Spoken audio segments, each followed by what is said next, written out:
L'économie de Hong Kong reste forte malgré les manifestations pro-démocratiques. Aujourd'hui, je m'entretiens avec Shao Lo de BBVA. Hong Kong a rapporté des résultats positifs pour les secteurs clés du commerce de détail et de l'immobilier en septembre, mais pensez-vous que nous verrons des données négatives en octobre ?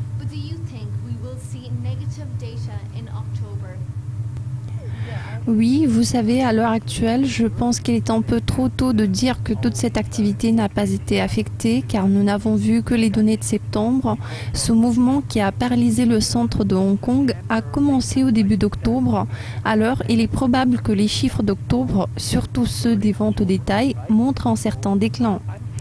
Cela peut être dû aux manifestations Occupy Central.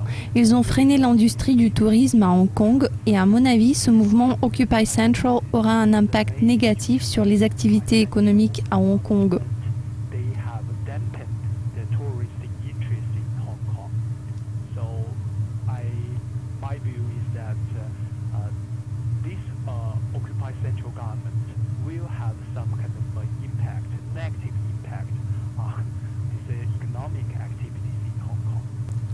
La HSBC appelle à la révision du futur rôle du dollar de Hong Kong.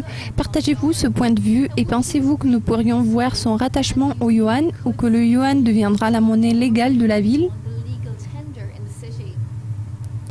Oui, je pense que la HSBC n'est pas la première banque à soulever cette question, mais moi personnellement, je ne peux pas être d'accord avec ce point de vue pour 3 raisons très pratiques. Le premier point, c'est que Hong Kong est un centre financier international.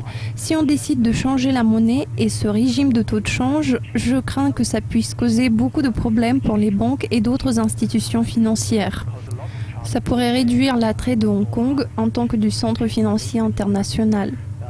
Le deuxième point est que pour tous les régimes de change, il faut gagner de la crédibilité. Donc si Hong Kong décide de changer celui-ci, il aura besoin de plus de temps pour établir un certain degré de crédibilité pour ce nouveau régime de taux de change jugé risqué. Je crains que ça revienne très cher pour les habitants de Hong Kong.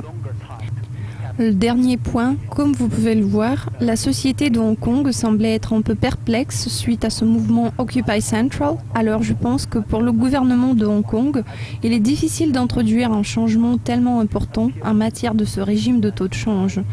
Oui, voilà donc ce que je pense de ce régime de taux de change du dollar de Hong Kong.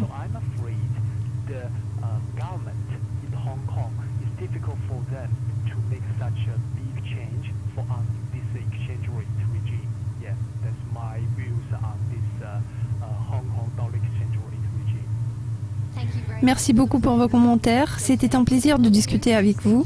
Chers spectateurs, restez branchés car nous avons beaucoup de mises à jour économiques comme celle-ci à vous présenter. Au revoir.